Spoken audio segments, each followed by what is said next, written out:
Selamat pagi, selamat datang di Analisa Market Gadis Forex 5 November 2024. Baik, dengan wajah baru saya sebagai analisa market bersama dengan Bu Sandi menyapa sahabat Gadis Forex dimanapun Anda berada. Selamat pagi, sahabat gadis sore. Selamat pagi. Lanjut, iya, lanjut Mas Amri. Menemani saya Gadis Forex, membagikan gambaran tentang analisa market hari ini yang berhubungan dengan Pilpres Presiden Amerika Serikat hari ini tuh gimana itu? Gadis Forex, bisa dijelaskan? Ya, sebelumnya saya mau tanya nih, Mas Amri, milih siapa? Kamala Harris atau milih Donald Trump? Baru setelah itu Kalau nanti saya saya, ya, gimana? kalau secara pribadi saya milih Donald Trump. Kenapa harus Donald Trump? Ya, untuk gimana ya? Saya suka saja sih sama dengan ketentuan dan kebijakannya gitu, Bu Sandy. Oh, gitu ya. Oke, jadi kita bahas sedikit soal pemilu ya, Mas Amri. Saya sapa juga Ya, sahabat gadis Forex hari ini dengan partner baru ya, supaya kita nggak bosan. Kita akan selalu ganti orang-orang baru dari tim saya ya, untuk menemani saya menganalisa market. Ya, padahal sebenarnya judulnya gadis Forex ya, tapi partner saya selalu laki-laki gitu ya, karena kalau perempuan dengan perempuan kayaknya kurang seru. Oke, mengenai Pilpres ya, kebijakan tadi yang disampaikan kebijakannya Donald Trump ya, ini memang kita ketahui bahwa beberapa kebijakannya ini sangat nasionalis menurut saya. Dari sektor kebijakan ekonomi, kebijakan luar negeri, bahkan kebijakan untuk hal-hal yang terkait di dalam negerinya ya. Nah, ini yang menurut saya membuat pasar itu eh, banyak yang mendukung Donald Trump gitu, apalagi untuk negara-negara lain, contohnya seperti siapa, Putin, kemudian dari Korea Selatan, bahkan dari mana Indonesia kayaknya juga berharap bahwa Donald Trump yang terpilih, karena kita tahu salah satu kebijakan luar negerinya beliau adalah dia ingin damai ya, karena dia tahu dia adalah seorang pengusaha.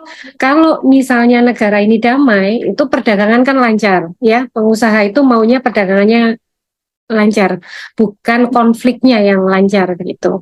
Nah, menurut saya mau Donald Trump ataupun Kamala Harris yang menang, ini membawa harga gold menurut saya tetap naik. Tapi memang agak fenomena karena tadi pagi sempat turun ya, Mas ya. Amri, sampai berapa tadi pagi harga gold? Harga gold tadi pagi sempat turun di 2724.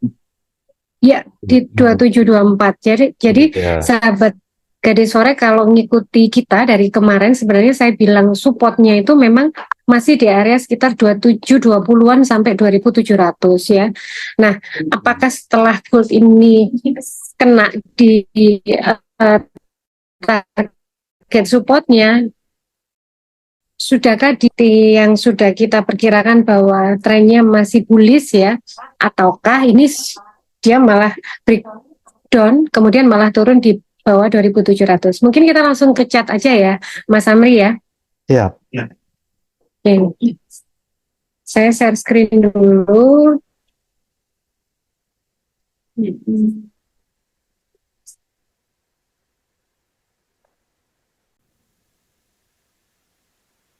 Oke, kita langsung ke chartnya gold ya. Sekarang real price-nya itu berada di 2734. Tadi yang disampaikan Mas Amri bahwa gold tadi sempat turun ke 2724 ya, Iya, kira-kira satu betul. jam yang lalu. Nah, kalau kita lihat secara teknikal, memang di indikator pivot point ya, tadi itu tertahan di resisten satu periode sebelumnya. Nah ini ya, garis yang ini itu di sekitar 2723. Tapi tadi nggak sempat nyentuh 23 ya, terbawa dia di 2724. Setelah itu dia kembali naik. Nah, kemarin saya juga sudah menganalisa bersama Koko Profit ya, ada area base di gold ini antara ini di 2720-an sampai dengan ini di sekitar 2760 ya. Ini ada area base. Yang di sini kemungkinan gold itu akan riwa-riwi dulu sebelum dia break salah satu sisi. Apakah break up? Kalau dia break up artinya gold akan potensi menuju ke 2820 ya yang terbaru sekarang. Tapi kalau dia breakdown, dia kemungkinan akan kembali ke sekitar 2680-an. Ini untuk time frame daily. Kalau kita lihat di H1, semoga ini engulfing ya Mas Amri, karena kalau ini H1 ini engulfing atau dia bisa nutup minimal di sekitar 3738, gold ini potensi akan balik naik. Ini yang diharapkan para investor karena kemarin beberapa komentar di kolom komentar YouTube saya ya, ini ada yang masih menahan posisi di area sekitar 2740 sampai dengan 2770-an. Jadi harapannya gold masih tetap naik, tapi saya memprediksi ke depan masih naik sih. Nah ini kalau kita lihat H1 dia bikin base antara 2720 ini ya sampai terendahnya di sekitar 2760 ya. Nanti pertaruhannya di sekitar 2738. Ini ada area pivot di periode sebelumnya 2738 ya. Kalau 2738 ini break, potensinya dia akan ke minimal di 2750 sampai dengan 2760 itu. Jadi referensi kita hari ini kita buy ya, harusnya tadi di 30-an ya. Ini buy, targetnya di sekitar yang paling rendah di 2747 sampai dengan 2760-an. Itu Mas Amri. Jadi hari ini kita bisa ambil posisi buy ya di area 2730 tadi. Nah, apakah kita perlu sell gitu kan? Nah, kalau mau sell itu minimal itu di area 2760 atau di 2780-an, area yang paling all time high-nya kemarin ya. Ini dengan skenario bahwa gold masih sideways, masih belum mau break up ke atasnya 2780 gitu. Itu sih untuk gold hari ini Mas Amri. Menurut saya kita bisa ambil area buy ya tadi 2730, atau kalau mau sell limit bisa di sekitar 2760 sampai dengan 2780. Gitu. Kalau Mas Amri sendiri pagi ini sudah ambil posisi apa? Atau menahan posisi kah di gold? Untuk hari ini, pagi ini saya mengambil open entry di posisi buy di 2727. 2727 sudah profit nih, 7 poin ya? Ya, sudah di close? Masih bertahan. Oh, masih bertahan, siap, bagus. Rencananya mau nunggu berapa poin baru dilepas? Rencananya sih ke tinggi-tingginya nantilah. Kita lihat perkembangan candlenya, baru saya close. Oke, siap. Jadi arahnya udah benar ya, ambil buy. Nah, selanjutnya kita akan menganalisa untuk di oil ya, Mas Amri. Siap. Sering transaksi di oil nggak? Sering juga sih. Sering juga ya. Jadi oil ini kita lihat dulu. Oil masih berada di area base ya, area di mana di antara 66 sampai dengan 72 ini adalah area base, area support yang menurut saya sangat kuat ya. Kalau kita lihat historinya ke belakang banget, bahkan sampai kapan ini ya, dari Januari 2021 ya, ini Januari 2021 sampai April, area 67 ini adalah area retracement, area yang di situ banyak demand, banyak orang cari harga. Ketika menyentuh harga 66, 67 mereka buy ya, sampai dengan area ini 75. Di situ area yang masih banyak yang berpikir bahwa di situ harga oil masih bisa di-buy gitu. Ini kita lihat history sampai 2021 sampai dengan 2024, jadi 4 tahun ya, area ini cukup kuat untuk tidak ditembus ke bawah. Karena menurut saya oil ini selain dari isu perang ya, beberapa tahun kemarin mulai Rusia Ukraina, kemudian sekarang disambung dengan konflik di Timur Tengah ya, Iran Israel, Irak ikut-ikut, bahkan ya kalau Kamala Harris nanti menang dia akan belain Israel gitu kan. Kalau dia tetap menjadi apa atau condong ke aliansi satu negara, ini kan perang akan terus bergulir gitu. Nah, kalau perang ini terus bergulir, otomatis harga oil ini akan terus naik gitu ya. Selain dari akan banyak permintaan yang terhambat, begitu negara-negara yang berkonflik ini kan juga negara-negara yang berproduksi minyak yang dibutuhkan oleh penduduk di seluruh dunia gitu kan. Iya. Jadi ya oil ini akan terus seksi gitu. Cuman pertanyaannya apakah oil ini akan mengulang sejarah kembali ke harga di atas 100? Nah, ini masih belum tampak ya. Kecuali nanti perang dunia ketiga ini pecah. Kalau perang dunia ketiga pecah, jangan ngeri sampai ya. ngeri itu jangan pernah sampai. Ngeri banget ya. Ya, jadi kalau memang perang dunia ketiga ini pecah, disitulah menurut saya pertaruhan harga oil bisa sampai 100 US per barel. Tapi semua orang, bahkan saya pribadi atau Mas Amri pasti tidak berharap itu terjadi ya. Iya betul sekali Bu, karena itu kan bisa gimana ya untuk perkembangan kemajuan dunia dalam segi ekonomi dan perdamaian itu sangat tidak diinginkan Bu dalam perang dunia ketiga ini. Betul. Jangan sampai. Kalau perang dunia ketiga itu mau tidak mau kita juga kena impact-nya ya. Impact-nya adalah pasti terjadi krisis ekonomi ya kan, karena yaitu tadi distribusi baik itu oil ataupun bahan pangan untuk antar negara ini kan pasti akan terhambat. Itu yang pertama ya, sisi ekonomi. Kemudian yang sisi kedua ada zat dari tembakan nuklir itu yang akan membuat semua negara yang dekat dengan negara-negara yang berkonflik itu kena zat yang bisa menyebabkan iklim ini menjadi dingin gitu kan. Nah, kalau kita menjadi dingin tidak hanya soal mungkin akan ada penyakit-penyakit baru, kemudian yang kedua juga orang-orang yang bergerak di pertanian ini juga akan merasakan dampaknya ya. Kita tidak bisa bercocok tanam seperti biasanya karena otomatis panen juga akan terhambat dan terkendala. Tuh, jadi amit-amit ya jangan sampai perang dunia ketiga ini pecah gitu. Meskipun kalau perang dunia ketiga pecah, harga gold pasti naik. Jadi orang yang ambil posisi buy pasti jual gitu. Dan juga oil. Nah, kembali ke chart ya. Jadi oil ini sekarang tertahan di area pivot ya secara daily dan ini seperti konten-konten edukasi saya sebelumnya bahwa harga market atau grafik itu biasanya adalah membentuk pola V atau V terbalik. Dan ini sudah membentuk V ya, Mas Amri, dan sekarang berada di posisi neckline-nya gitu. Apakah dia ini break?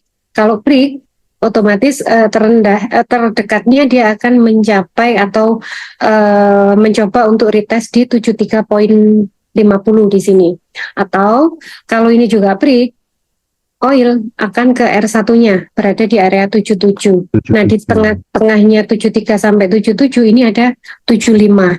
75 itu angka atau idealnya harga oil di mana negara-negara memproduksi oil itu di situ mereka mungkin cuan tapi tipis, tapi mereka nggak rugi gitu di area 75 gitu.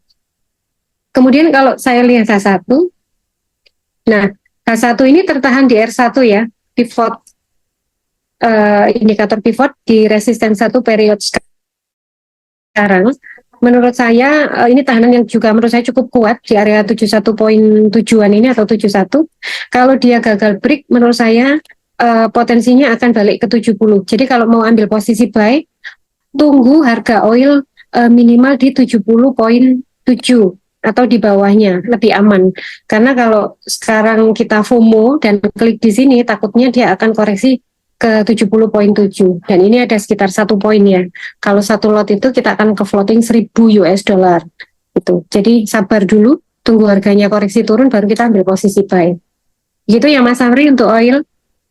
Iya Bu, sangat membantu sekali untuk analisanya Bu. Ya, belum selesai nih. Kita kan masih Iya, punya Bitcoin ya. iya betul. Jadi Oke. langsung ke Bitcoin ini. Oke, kita lanjut ke Bitcoin. Ini salah satu pair yang sangat disukai oleh Gen Z. Sebenarnya nggak hanya Gen Z sih, apa namanya generasi MX ya, seperti pemilik Tesla ini juga sangat suka sekali dengan Bitcoin gitu. Sebenarnya saya juga suka sih. Nah, kalau kita lihat secara trend daily, ya kemarin itu dia selalu tertahan di area pivot ya, ini 67500-an sampai dengan 66 ini menjadi area base support yang menjadi retracement-nya Bitcoin ya. Perlu kita ketahui juga bahwa Bitcoin ini banyak yang memproyeksi harganya bisa tembus 90.000 bahkan 100.000 per koin ya. Kalau harganya jadi 100.000 artinya satu koinnya Bitcoin itu setara dengan 1,5 miliar. Wah, kalau kita punya satu Tinggi koin sekali aja, ya Bu ya. kalau kita punya satu koin itu kita sudah bisa dibilang orang kaya. Wah, Setuju ya?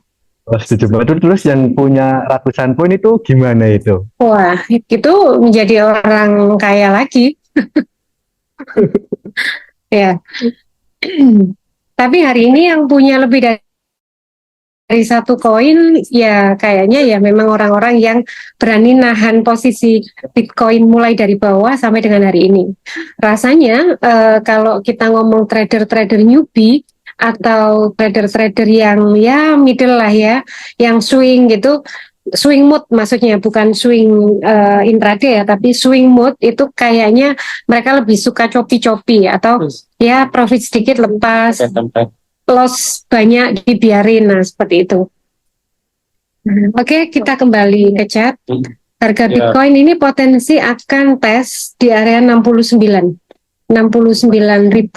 atau dia kembali ke area sekitar 71.000-73.000 ya. Ini pertaruhannya. Kalau ini break ya berarti kita akan mencetak sejarah kembali, Bitcoin akan all time high lagi, bisa mencapai ke terdekat di 76.000 atau dia akan ke 80.000 seperti yang dicita-citakan para investor Bitcoin. Begitu. Kalau kita lihat H1 ini berada di area base ya, ini sudah digambar oleh Coco Profit ya. Di sini ini bisa menjadi area yang cukup kuat juga untuk ditembus. Kalau bisa tembus 69 ya sudah, Bitcoin akan lari ke area 70-an. Jadi Bitcoin ini skenarionya juga tetap buy, apalagi dengan berita pemilu ya. Biasanya pemilu itu kan sampai menunggu siapa yang dilantik, terus kebijakan yang diberlakukan seperti apa, itu orang-orang investor itu suka ke seperti Bitcoin sama gold ya. Jadi komoditas seperti Bitcoin dan gold ini potensi naiknya itu di atas 50% ya, karena situasi yang belum fix atau yang masih investor ini masih ragu-ragu kebijakannya mau dibawa kemana, ini mereka akan memilih komoditas seperti Bitcoin sama gold gitu. Jadi itu analisa kita hari ini, Mas Amri, untuk ketiga pair ya, baik gold, oil ataupun Bitcoin ini masih tampak untuk naik. Itu. Jadi kita masih mereferensikan atau merekomendasikan untuk ambil posisi buy, tapi dengan tetap pasang stop loss yang ketat ya, mungkin sama dengan TP yang rasional aja. Itu Mas Amri yang bisa saya sampaikan hari ini. Baik, Miss Gadis Forex, terima kasih banyak untuk analisanya pagi hari ini. Untuk teman-teman semua sahabat Gadis Forex,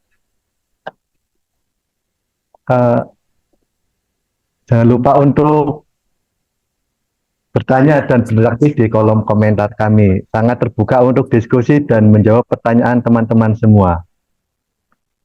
Ya, mungkin next kita akan ada event di mana atau bikin channel ya, akan bikin video di mana semua komentar-komentar dan pertanyaan-pertanyaan dari sahabat Gadis Forex akan kita bacakan dan kita jawab di satu sesi Ya, video khusus gitu ya, Mas Amri, setuju ya?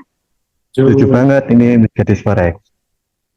Oke, jadi itu kita bisa tutup, Mas Amri? Ya, bisa. Baik, untuk sekian analisanya hari ini. Terima kasih banyak untuk Miss Gadis Forex. Baik, selamat pagi, selamat beraktivitas, dan sampai jumpa.